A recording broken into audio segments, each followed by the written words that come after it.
Tchébile Dramé, bonjour. Bonjour. Merci d'avoir accepté notre invitation et surtout merci de nous accueillir ici au siège du parti Parena à Bamako.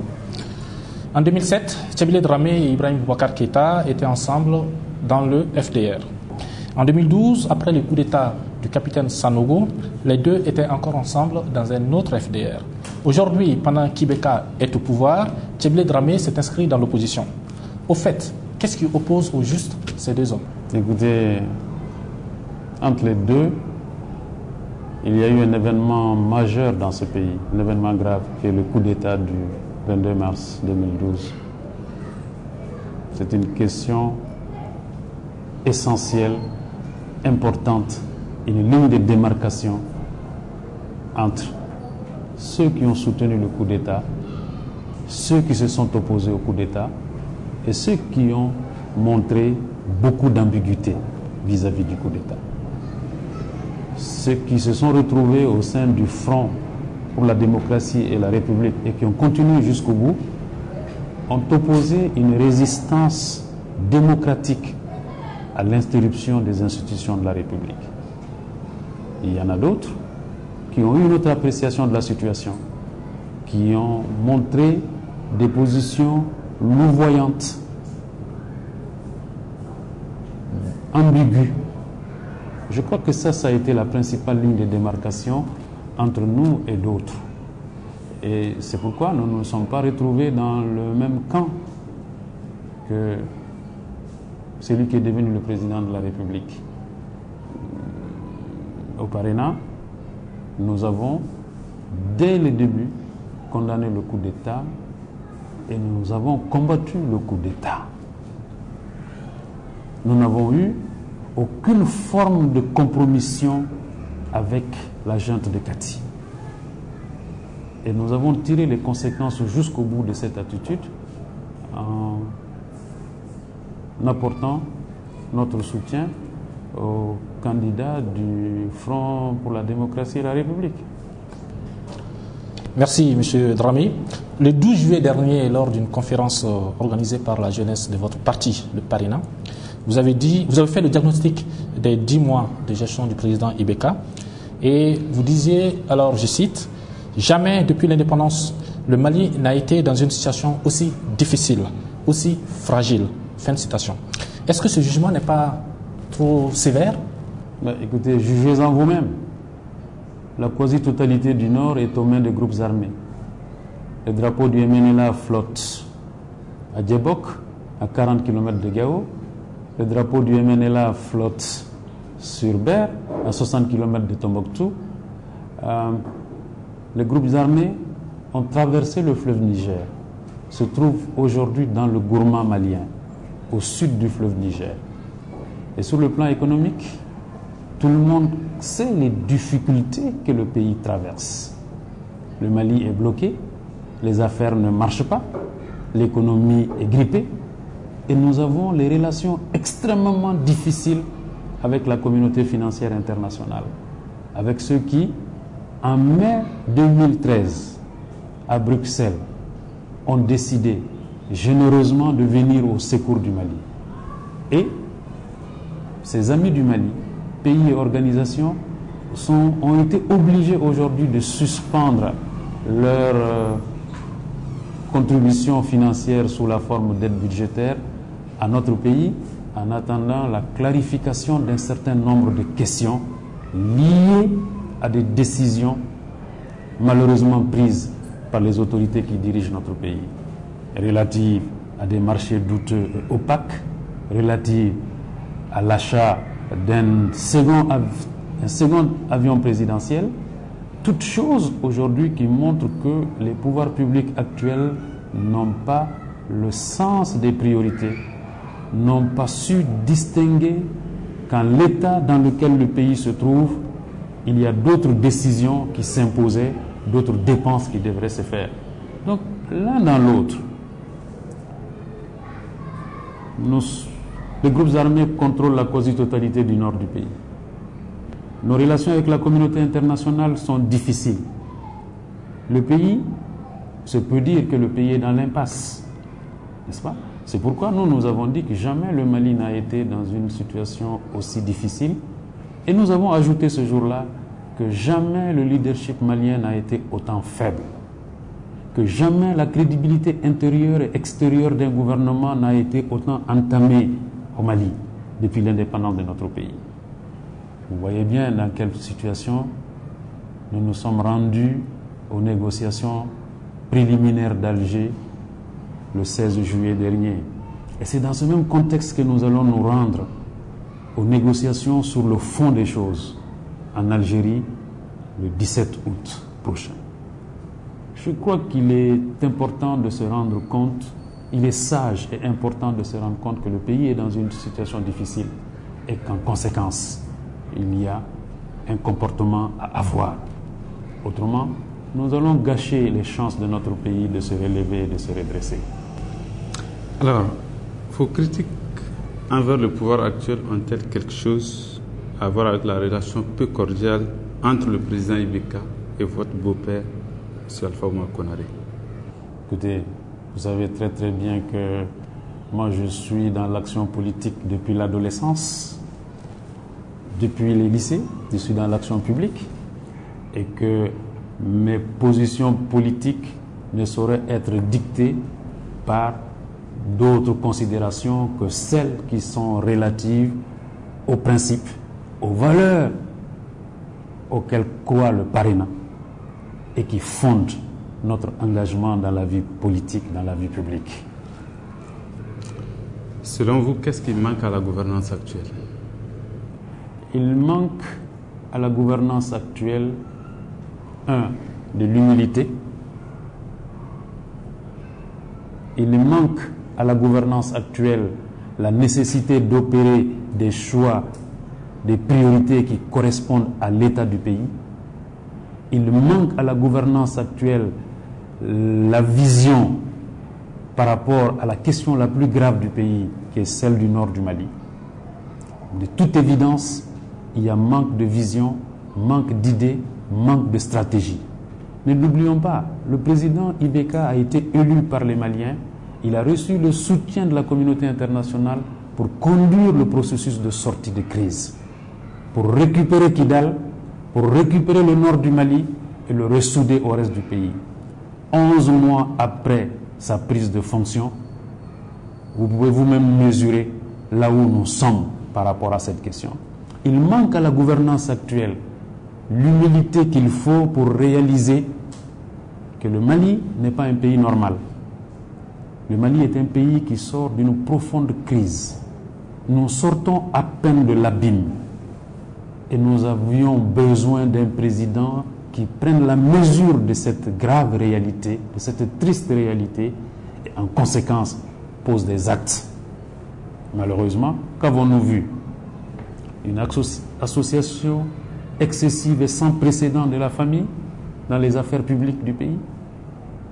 Aujourd'hui, l'étau de la famille présidentielle s'est resserré sur les institutions du pays. Gouvernement, Assemblée nationale, appareil d'État. Aujourd'hui, la passation d'un certain nombre de marchés douteux et opaques qui jurent avec les règles de bonne gouvernance ont conduit à une brouille avec nos partenaires techniques et financiers, brouille qui risque d'avoir un effet durable sur la situation économique, financière et sociale du pays. Le manque de vision nous a conduit dans un immobilisme profond dans la gestion de la question du Nord, qui nous a conduit à la visite aventureuse du Premier ministre à Kidal le 17 mai et qui nous a conduit aux événements graves et douloureux du 21 mai, à l'issue desquels le Mali est sorti humilié. Ce qui est regrettable, c'est que le président de la République a couvert de sa légitimité l'aventurisme du Premier ministre et les déclarations guerrières qui en sont suivies et qui nous ont conduits au 21 mai. Jour noir, jour douloureux, jour triste pour le peuple malien. Certains pensent que vous êtes très critique parce que Ibeka ne vous a pas reconnu à votre poste de conseiller spécial du président chargé de conduire le processus de négociation après l'accord de Ouaga que vous avez fait signer pendant la transition. Vous savez, ce genre de considération est totalement dérisoire. Il s'agit du pays. À votre avis, si je n'étais mu que par mes intérêts personnels, qu'est-ce qui m'aurait empêché de faire comme beaucoup d'autres qui ont décidé de soutenir Ibeka au premier et au deuxième tour? Beaucoup de Maliens savaient, beaucoup d'étrangers savaient que Ibeka allait être élu, pour les raisons évidentes que nous connaissons tous. Parce que il avait le soutien de la junte de Kati. Et pour quelle raison? Si je n'étais mu que par mes intérêts, pour quelle raison je n'aurais pas fait comme beaucoup d'autres qui ont décidé de le soutenir dès le premier tour ou qui se sont ralliés à sa candidature au second tour? Non, soyons sérieux. Il s'agit de notre pays. Il s'agit de politiques et de stratégies pouvant permettre à notre pays de sortir de l'abîme, de l'ornière. Si je souhaitais avoir un quelconque poste dans la gouvernance actuelle, il était beaucoup plus simple pour moi de soutenir le candidat Ibeka. Mais je ne l'ai pas fait. J'ai fait les choix que j'ai faits et ce choix consciemment me conduisent dans l'opposition. Je suis dans l'opposition et je trouve normal que le président s'entoure dans la conduite de sa gouvernance de femmes et d'hommes qui l'ont soutenu. Moi, je n'ai pas d'observation à faire par rapport à cela. Je porte des jugements sur les actes qui sont posés et qui sont susceptibles de faire avancer le Mali, de le redresser, de le relever ou alors de le régresser, de l'amener en arrière. C'est sur ces actes-là, en vérité, que portent les jugements que nous portons sur l'action publique. Le gouvernement malien et les groupes armés viennent de signer à Alger un accord sur la feuille de route qui doit être le fil conducteur des négociations à venir. Quelle opinion faites-vous de cela? Et aussi, est-ce que vous avez des recommandations à faire quant à la suite de ce processus de négociation avec les groupes rebelles? D'abord, je me réjouis que notre gouvernement, après de longs mois de tergiversation, d'atermoiement, ait pris le chemin du dialogue politique pour résoudre la crise du Nord. Donc je me réjouis que le processus politique ait été remis enfin sur les rails.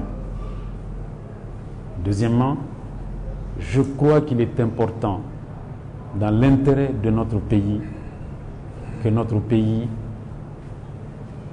conserve le contrôle du processus de sortie de crise.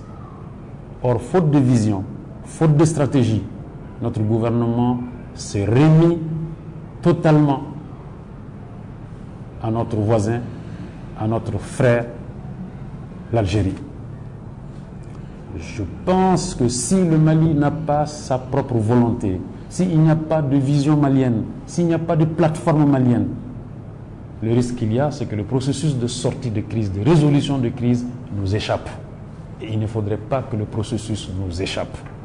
C'est pourquoi le Parena a proposé, avec le reste de l'opposition, qu'il y ait une table ronde, opposition-majorité, élargie aux autres forces vives du pays, pour qu'ensemble, parce qu'il s'agit du Mali, parce qu'il ne s'agit pas d'Ibeka, parce qu'il ne s'agit de personne d'autre, il s'agit de notre maison commune, de notre patrimoine commun, que nous puissions discuter pour élaborer une position, une plateforme, une vision malienne, que les négociateurs que le gouvernement désignera, que le président désignera, iront défendre à Alger.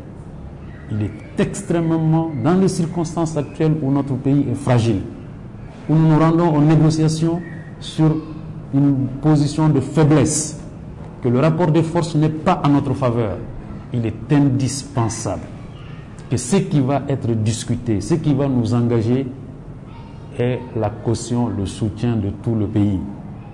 Et pour avoir le soutien et la caution de tous les pays, il faut aller au-delà des concertations de type cosmétique qui ont eu lieu à Koulouba le 24 juillet et qu'il y ait des discussions sérieuses sur le fond afin que nous ayons une plateforme malienne reflétant la volonté de l'ensemble de notre nation de parvenir à une solution juste et démocratique de la question du Nord. Selon vous, qu'est-ce qu'on peut négocier avec ces groupes armés? Écoutez, il est heureux que les groupes armés aient accepté de confirmer les engagements qu'ils ont pris à Ouagadougou au mois de juin 2013, consignés dans l'accord préliminaire de Ouagadougou. Il est heureux que notre gouvernement soit enfin revenu à cet accord de Ouagadougou, parce que vous êtes au Mali ici, pendant de longs mois, vous avez vu que notre gouvernement donnait l'impression de se méfier de l'accord de Ouagadougou. Vous avez vu que notre gouvernement donnait l'impression que l'accord de Ouagadougou n'était pas un accord favorable au Mali. Or, cet accord est favorable au Mali. Dès le mois de juin 2013, cet accord avait consigné l'acceptation du principe de l'intégrité du territoire national, l'acceptation du principe de l'unité nationale, l'acceptation de la forme laïque et républicaine de l'État. Et qu'au-delà, il avait également prévu un redéploiement progressif des forces armées de sécurité du Mali dans toutes les régions du Nord, y compris à Kidal, comme il avait prévu le redéploiement progressif de l'administration malienne et des services techniques de base du Mali dans toutes les régions du Mali. Cela, notre gouvernement ne l'a perçu malheureusement qu'après les graves événements du 21 mai 2014. Notre gouvernement n'a perçu que l'accord de Ouagadougou était important qu'après les graves événements du 21 mai. C'est dommage.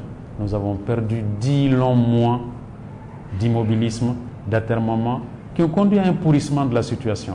Et c'est ce pourrissement de la situation qui nous a conduit à la visite aventureuse du Premier ministre et aux événements du 21 mai. L'immobilisme. Donc c'est heureux qu'on en revienne là. Et c'est important donc qu'avec la vigilance internationale, parce que la communauté internationale est co-signataire de l'accord de Ouagadougou. Les Nations Unies, l'Union africaine, la CEDEAO, l'Union européenne sont tous co-signataires de l'accord de Ouagadougou. C'est-à-dire que donc, c'est un document important internationalement pour le Mali et qui aurait dû être le b.a.-ba, la base de l'action publique du Mali pour résoudre la crise du Nord dès après l'avènement du chef de l'État. Ok, nous avons perdu 10 mois. Nous revenons à cela aujourd'hui, c'est important. Une fois que cela est fait, l'accord de Ouagadougou, encore une fois, lui, fixe un ordre du jour des négociations sur le fond, relative à l'organisation administrative du nord du Mali, relative aux questions de réconciliation nationale, de développement économique et social, n'est-ce pas, de ces régions. Je pense que nous devons d'y aller en nous préparant, en sachant que c'est des négociations qui vont être difficiles parce qu'elles seront sur le fond. Il y a les questions de démilitarisation, n'est-ce pas? Ces questions seront l'objet de négociations difficiles. C'est pourquoi il est important que nous nous y rendons, parce que nous sommes prêts, que nous avons des propositions à faire. Et c'est la raison pour laquelle nous insistons beaucoup auprès des pouvoirs publics, auprès du président de la République, pour lui dire: Monsieur le Président, convoquez une table ronde, appelez ça comme vous voulez, convoquez une réunion opposition et majorité, élargie aux autres forces vives du pays, afin que nous discutions de ce qui va se discuter à Alger, afin que nous ayons des propositions maliennes concertées entre nous ici au Mali. Ne nous rendons pas de manière improvisée à Alger. Ça peut être dangereux pour la suite. Ça peut être dangereux pour les objectifs que nous poursuivons. Ne nous rendons pas à Alger sans préparation suffisante. Encore une fois, je profite de l'occasion que vous me donnez pour lancer au président de la République, chef de l'État, dont personne ne conteste la légitimité de chef de l'État, dont personne ne conteste l'élection. Il est le président du Mali. Il a été élu pour conduire le processus de sortie de crise.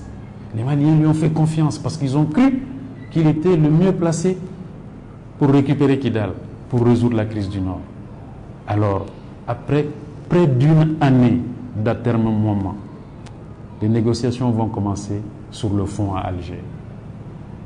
Monsieur le Président, avant d'envoyer vos plénipotentiaires à Alger pour négocier, réunissez les forces vives du pays, discutez de ce qui va être débattu à Alger, dégagez une position malienne, ayez des propositions maliennes résultant de concertation. C'est l'intérêt de notre pays. Et cela est d'autant plus important aujourd'hui qu'il y a eu le 17 mai, qu'il y a eu le 21 mai. Cela est d'autant plus important que les groupes armés font leur loi dans la quasi-totalité du nord du pays. Alors, la mobilisation de tous les pays est importante. D'ailleurs, nous avons le 24 juillet dernier, au nom du Parena, remis au chef de l'État un mémorandum contenant un certain nombre de points. Nous disons qu'il est important que le Mali demande, une fois que les négociations ont commencé, que le Mali demande que les groupes armés retournent aux positions d'avant le 17 mai. Vous savez, avant le 17 mai, il y avait à Kidal un gouverneur. Les préfets et sous-préfets de la région géraient leur circonscription depuis Kidal. Il y avait 300 éléments des forces de sécurité du Mali à Kidal, dans la ville de Kidal. Il y avait un détachement à Néfiche. Nos militaires étaient à Belhok, à Tessalit. Les services techniques de la région avaient commencé à se redéployer. Les services d'hydraulique, d'élevage. Les services d'élevage avaient vacciné le cheptel dans toute la région de Kidal, avant la visite du Premier ministre Mara. Et cette visite a eu comme conséquence le repli de l'État malien du Kidal. Et cela nous met dans une position de faiblesse. Cela nous met dans une position qui n'est pas à l'avantage de notre pays. Notre armée a dû se replier jusqu'à Gao. Et les groupes armés ont le vent en poupe. Ils ont même transformé le Nord en un Far West. C'est l'hebdomadaire Jeune Afrique qui utilise ce nom-là, faisant référence au combat de Tabankor, Anifif et Ersan. Sans aucune prise, sans aucun contrôle de l'État malien. C'est ça la réalité du nord du pays aujourd'hui. Alors, quand on a une telle réalité, les pouvoirs publics du pays qui sont responsables de cette situation. Encore une fois, avant le 17 mai, il y avait un gouverneur à Kidal. Il y avait le drapeau malien à Kidal qui flottait sur Kidal. Avant le 17 mai, l'office de radio et télévision du Mali était à Kidal, sous le contrôle de l'État malien. Alors, aujourd'hui, où est-ce qu'on en est? Je crois qu'il y a des réalités. On a beau vouloir être indulgent ou complaisant vis-à-vis des pouvoirs publics qui dirigent le pays aujourd'hui, on ne peut pas les cacher. On ne peut pas les occulter. Leur responsabilité est entière dans l'humiliation du pays. Leur responsabilité est entière dans l'immobilisme qui nous a conduit à cette humiliation du pays. Alors, nous les invitons alors à un peu de modestie, à un peu d'humilité pour la suite du chemin qui reste à faire, qui est long, qui est difficile.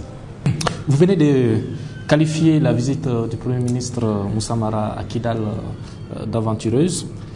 Pourtant, dans l'accord de Ouagadougou que vous avez fait signer, il est prévu un retour de l'administration à Kidal et le cantonnement des groupes rebelles. Le Premier ministre étant le premier responsable de l'administration, car il est le chef du gouvernement, pourquoi alors devait-il renoncer à se rendre à Kidal? Écoutez, si nous sommes allés négocier à Ouagadougou, c'est parce qu'il y avait un problème au nord du Mali. C'est parce que le Mali s'est effondré en 2012. Parce qu'il y avait une rébellion qui a entraîné un coup d'État militaire qui a entraîné l'effondrement de l'État et de l'armée, et toutes choses qui ont entraîné l'occupation des 2/3 du territoire. Certains au Mali, en 2012, avaient dit qu'il fallait que l'armée malienne seule fasse le boulot. Et certains de ceux qui ont dit qu'il fallait que l'armée malienne seule libère le Mali sont au pouvoir aujourd'hui, au gouvernement, y compris à la tête du gouvernement. Le reste du monde a volé à notre secours, est venu nous aider pour chasser les djihadistes, pour créer un cadre qui a permis de réaliser des grands pas dans le sens du recouvrement de l'intégrité du territoire national, notamment à travers l'accord de Ouagadougou. Le reste du monde est venu nous soutenir. Donc il s'agissait de s'engager dans une dynamique politique progressive de restauration de la souveraineté du Mali sur l'ensemble du territoire. Écoutez, si Kidal était comme Sikasso ou Ségou, le Mali n'aurait pas été dans l'état dans lequel il est. Il ne faut pas être dans le déni au point de penser au mois de mars, avril, mai 2014 que Kidal, c'est comme Kay, c'est comme Ségou, c'est comme Sikasso. Si nous n'avions pas de problème à Kidal, le pays ne se serait pas effondré. Alors, c'est cette lecture de sagesse qui a manqué au gouvernement et au chef du gouvernement. La question n'est pas de dire qu'il est interdit que le chef du gouvernement se rende là où il veut. D'ailleurs, vous avez entendu Soumaïla Cissé lui dire de retourner alors à Kidal, si Kidal c'est le Mali. Vous l'avez entendu dire ça. Non, ce n'est pas ça la question. C'est que quand on gouverne, on doit prendre la juste mesure des choses. Quand on gouverne, on doit mesurer les conséquences des actes que l'on pose. On doit mesurer les conséquences des propos et ne pas parler à tort et à travers. Des propos à l'emporte-pièce, des actes à l'emporte-pièce. Donc c'est de cela qu'il s'agit. Personne ne conteste le droit légal et légitime d'un chef de gouvernement de se rendre là où il veut sur le territoire national. Mais il se trouve que le Mali a un problème de restauration de sa souveraineté sur l'ensemble de son territoire. Les actes du gouvernement doivent tendre à renforcer la restauration de la souveraineté du pays. Les actes du gouvernement ne doivent pas entraîner le rétrécissement de la souveraineté sur l'ensemble du territoire. Malheureusement, c'est ce que nous avons connu le 17. Et après, il y a les déclarations incendiaires du 18 mai, suivies de la montée des troupes, et puis des hostilités malheureuses du 21 mai qui nous font mal. Croyez-moi, parlant du 21 mai, vous voyez, j'utilise les termes événements graves et douloureux. C'est des événements graves qui ont conduit à l'humiliation de notre pays. Il n'y a pas de Malien qui ne s'est pas senti humilié ce jour-là. Alors, après la motion de censure qui n'a pas eu l'aval de l'Assemblée nationale, est-ce que l'opposition continue à réclamer le départ du Premier ministre? Écoutez, l'opposition a déposé une motion de censure comme le fonctionnement de l'Assemblée nationale l'y autorise. C'est un acte de la vie démocratique. Mais il est évident, ce faisant, l'opposition ne se faisait aucune illusion sur l'issue d'une telle motion de censure. Et puis, pour ne rien vous cacher, pour nous, le problème, ce n'est pas le Premier ministre ou le gouvernement. Ils n'ont pas été élus. Le problème, c'est le président. C'est lui qui s'est présenté devant les Maliens pour dire « Je suis l'homme de la situation. Avec moi, le Mali reviendra au cœur des préoccupations de l'État. Avec moi, Kidal sera libéré. Avec moi, le Nord sera pacifié. » Alors nous attendons bientôt 12 mois après que tout cela soit réalité. Donc, franchement, l'opposition à l'Assemblée a fait son travail, conformément à la vie démocratique, aux lois et aux règles qui régissent l'Assemblée nationale. La motion de censure fait partie de cela. Les questions orales font partie de cela. L'interpellation fait partie de cela. Les questions écrites font partie de cela. Les commissions d'enquête font partie de cela. Mais en aucun moment, l'opposition n'a donné l'impression que le problème central, c'est le Premier ministre ou le gouvernement. Ils n'ont pas été élus. Le problème, c'est le président. C'est le président qui a été élu pour conduire le pays sortir de la crise. Il ne l'a pas encore fait. Au contraire, la situation du pays s'est aggravée. Donc, à lui de se ressaisir et de revenir en arrière. Êtes-vous intéressé par un gouvernement d'union nationale? Là n'est pas le problème. Ce n'est même pas, pour ne rien vous cacher, la solution au problème actuel du Mali. Le problème actuel du Mali, c'est que le président s'est trompé de pays. Oui, il s'est trompé de pays. Il a été élu dans un pays sans dessus-dessous, en crise totale. Crise sécuritaire, crise institutionnelle, crise politique, occupation, rébellion, pays déchiré. Alors, quand on est élu à la tête d'un tel pays, on ne peut pas se comporter comme si ce pays était un pays normal. Le Mali n'était pas, en septembre 2013, un pays normal. Malheureusement, il ne l'est pas en août 2014.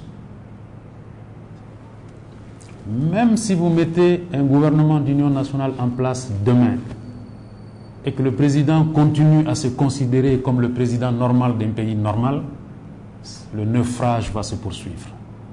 Il faut donc revenir sur terre, considérer que le Mali est un pays en crise, que le Mali n'est pas un pays normal et adopter des politiques en conséquence, apporter des remèdes en conséquence. Il ne faut pas mettre la charrue avant les bœufs. Le problème, c'est le diagnostic et ce que ça implique comme politique de mesure, de sagesse, de bonne gouvernance. Est-ce que nous avons depuis 12 mois la gouvernance d'un pays qui est au fond du précipice? Je vous pose la question, vous, messieurs les journalistes. Vous croyez que ce que nous voyons sous nos yeux depuis bientôt 12 mois, c'est une gouvernance adaptée à un pays en crise? L'inversion des priorités? Le manque de sens des priorités? Des choix contestables en matière de gouvernance? C'est cela? La gouvernance d'un pays en crise? Non.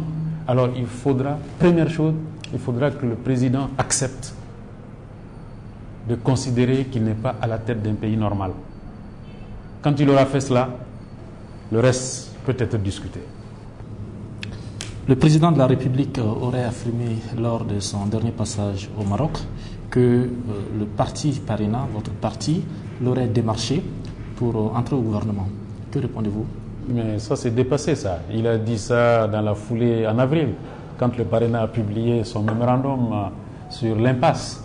Je crois que c'est dépassé parce que le secrétaire général du Parena a publié un communiqué demandant au président de dire qui l'a démarché pour cette audience, où cette audience a eu lieu, quand, en présence de qui. Il n'y a pas eu de réponse. Donc nous considérons que ça c'est dépassé. Hein? C'est dépassé ça. Je crois que le président était sous le coup de l'émotion au Maroc, après la sortie du rapport du Parena, et il a voulu expliquer aux Maliens. Bah oui, d'accord, mais il se trouve qu'il est le président de la République et que nous avons dit dans ces cas qu'on nous donne les détails de ces démarches. On l'a démarché. Quels sont les détails? Qui l'a approché? L'audience a eu lieu où? À Koulouba, à Sébenikoro ou bien au siège du Parena? En présence de qui? Qui est témoin? Voilà des questions, à mon avis, qui auraient permis d'éclairer la lanterne des Maliens. Très bien. En tout cas, nous vous savons très engagé et fervent défenseur de la démocratie et des droits de l'homme. C'est là depuis le temps où vous étiez étudiant, notamment en tant que leader estudiantin, qui a fait plusieurs fois la prison sous le général Moussa Traoré. Je rappelle à nos internautes que le regretté Cabral vous a succédé justement à la tête de l'Union nationale des élèves et étudiants du Mali à l'époque. Vous avez été de ceux qui ont lutté pour l'avènement de la démocratie dans notre pays, avec le Sénit Fassouri Waton, avant de créer votre propre parti, le Parena, aujourd'hui. Il faut dire que le Parena est l'un des rares partis politiques au Mali aujourd'hui qui se prononce régulièrement sur les sujets clés de la vie de la nation.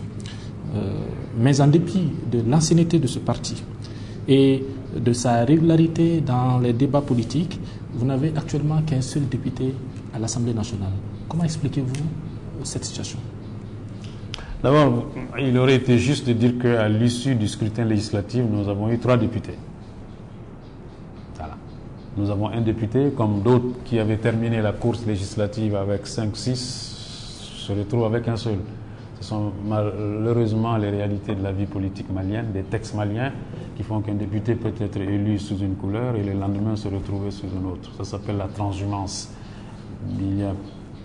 Pour le confort de la démocratie, plusieurs pays ont mis fin à cette espèce de transhumance, obligeant le député qui songe à changer de parti à mettre en jeu son mandat.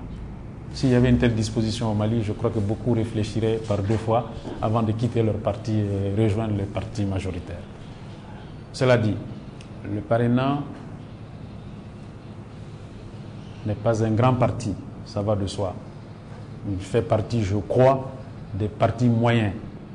Mais ce qui est important, et vous l'avez dit, c'est la constance, la fidélité aux valeurs et aux principes du premier jour.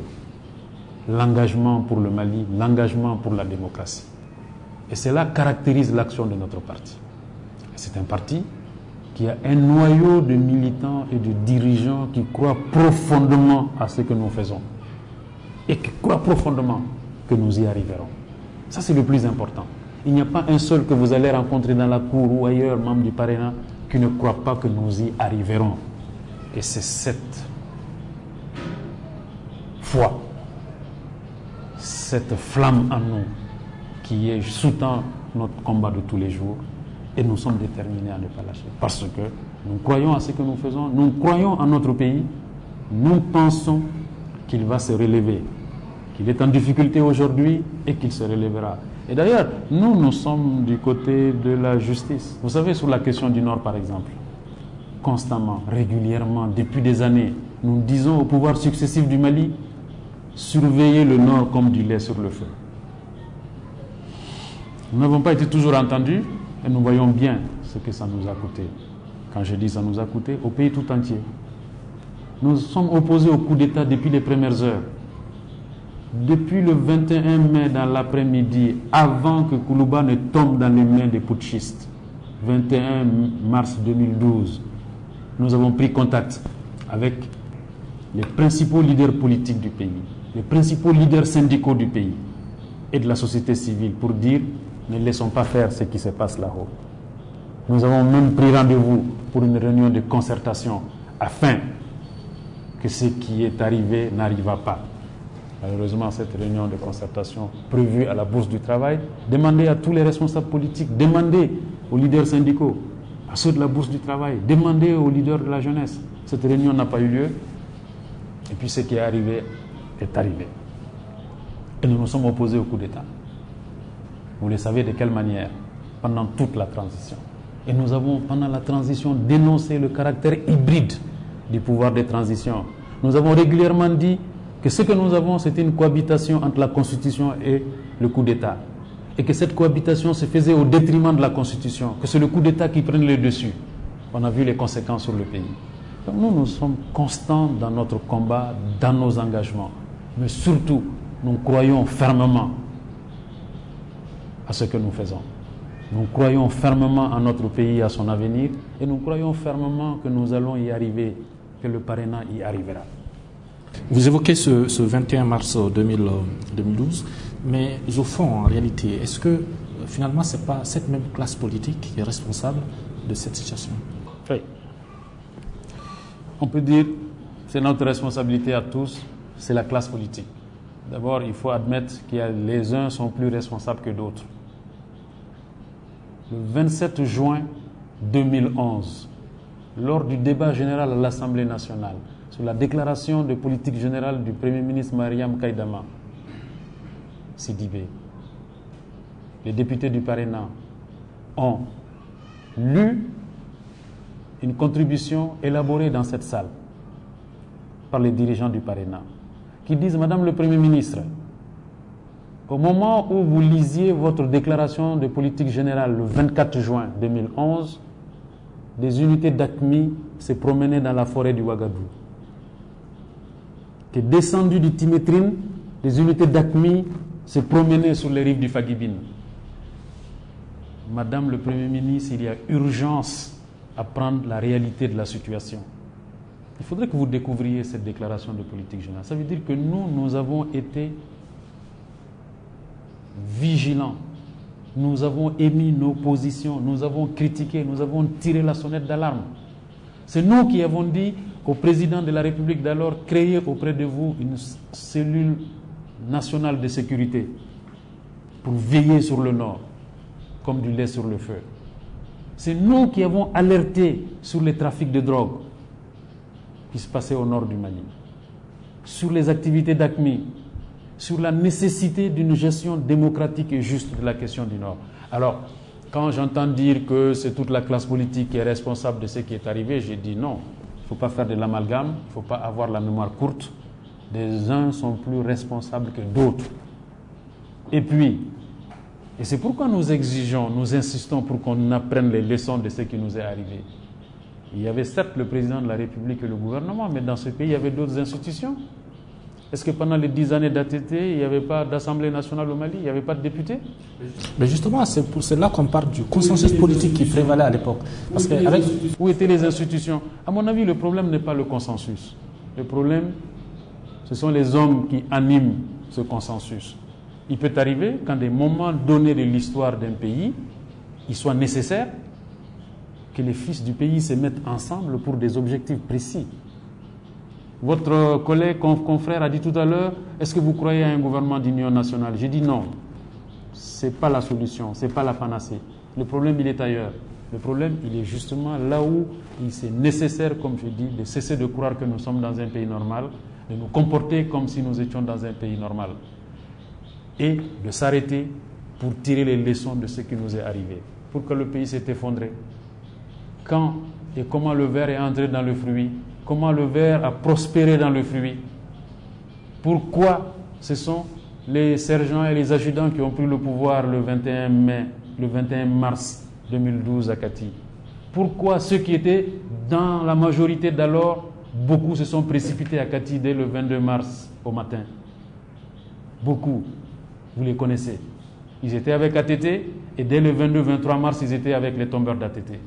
Alors si nous ne tirons pas les leçons de cela, nous ne pourrions pas repartir de bon pied, nous ne pouvons pas reconstruire notre pays. Or, notre pays a besoin d'être reconstruit sur de nouvelles bases après avoir tiré les leçons de ce qui nous est arrivé.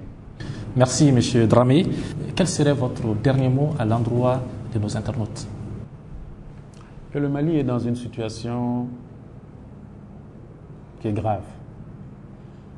Que la situation de notre pays s'est détériorée ces bientôt 12 derniers mois. C'est évident. Encore une fois, nous avions il n'y a pas longtemps un gouverneur à Kidal. Nous avons le drapeau malien qui flottait sur Kidal. Nous avons l'ORTM de Kidal qui dépendait du gouvernement central. Nous avons les FAMA à Kidal. Nous avons les préfets et sous-préfets de la région, même cantonnés à Kidal. Mais ils étaient là déjà, ils géraient leur circonscription. Ils ont même organisé 2 élections, n'est-ce pas? La présidentielle et législative, depuis Kidal. Et que, au moment où nous nous parlons, tout cela est un triste souvenir. Nos forces ont dû se replier. L'administration n'est plus là. La situation du pays est grave. Les groupes séparatistes ont franchi le fleuve Niger. Ils sont au sud du fleuve, dans le Gourma. Ça doit interpeller tous les Maliens sur la gravité de la situation de notre pays. Que nos relations avec nos partenaires techniques et financiers sont au plus bas. Ils ont suspendu le versement de l'aide budgétaire. Le pays est au bord d'une crise financière sérieuse dont nous devons prendre la mesure. La réputation internationale du Mali est aujourd'hui ternie. Jamais la réputation d'un gouvernement, la crédibilité intérieure et extérieure d'un gouvernement n'a été autant entamée. Le pays est dans une situation fragile, difficile. Il est important que nous en prenions conscience. Il est important que nous nous rendons bientôt à Alger sur des négociations sur le fond à un moment d'une fragilité grave. Cela suppose donc un sursaut. Et ce sursaut, il faut le faire autour d'une vision. Et cette vision pour le Mali, nous avons le devoir de l'élaborer ensemble. Cette vision pour le Mali doit être faite sur la base d'une politique d'humilité, de modestie, de sagesse, de prise de conscience que nous ne sommes pas dans une situation normale et que par conséquent nous devons avoir une gouvernance faite de vertu, d'humilité. Que la gouvernance que nous avons vue depuis 12 mois bientôt, qu'il faut la revoir de fond en comble, qu'il faut la remettre en cause totalement si nous voulons préserver les chances de notre pays de se relever, de se redresser, si nous voulons préserver les chances du Mali de renaître de cette grave crise qu'il a connue et qui nous a valu la sympathie du monde. Et nous avons le devoir de nous rappeler que le monde s'interroge à notre sujet aujourd'hui. Que le monde s'interroge que nos partenaires qui étaient enthousiastes il y a 12 mois, aujourd'hui se demandent où va le Mali, qu'est-ce qui se passe au Mali. Que fait les Maliens de la solidarité et de la générosité du monde? Que fait les Maliens de l'attention internationale dont ils ont bénéficié jusqu'ici? Que font les Maliens de tout cela? Et que font les Maliens? Quelles leçons les Maliens tirent de l'effondrement de leur pays? Alors, quand nous nous aurions posé ces bonnes questions, nous serions posé ces bonnes questions, alors nous devons d'indiquer quelles sont les solutions possibles pour préserver notre chance. Il ne faut pas griller toutes les chances du Mali de se relever. Je sais qu'il y a une forte conviction que ce pays est un vieux pays, que nous sommes une vieille nation, comme Mali Belombo Lamba et Kofembaroudi. Mais Mali est bon. Que le Mali peut tanguer. Le Mali peut tanguer, mais le Mali se relèvera. Cette forte conviction en nous doit être sous-tendue par des actes, par une gouvernance moderne prévisible, doit être sous-tendue par une gouvernance faite de vertu. En somme, tourner le dos aux politiques des 11 derniers mois, des bientôt 12 derniers mois. C'est une invitation, et c'est là, on doit le voir tout de suite, au sujet des difficiles négociations qui s'engagent en Algérie. Très bien. Merci Tchébile Dramé. Merci à vous qui nous suivez sur malijet.com. À bientôt.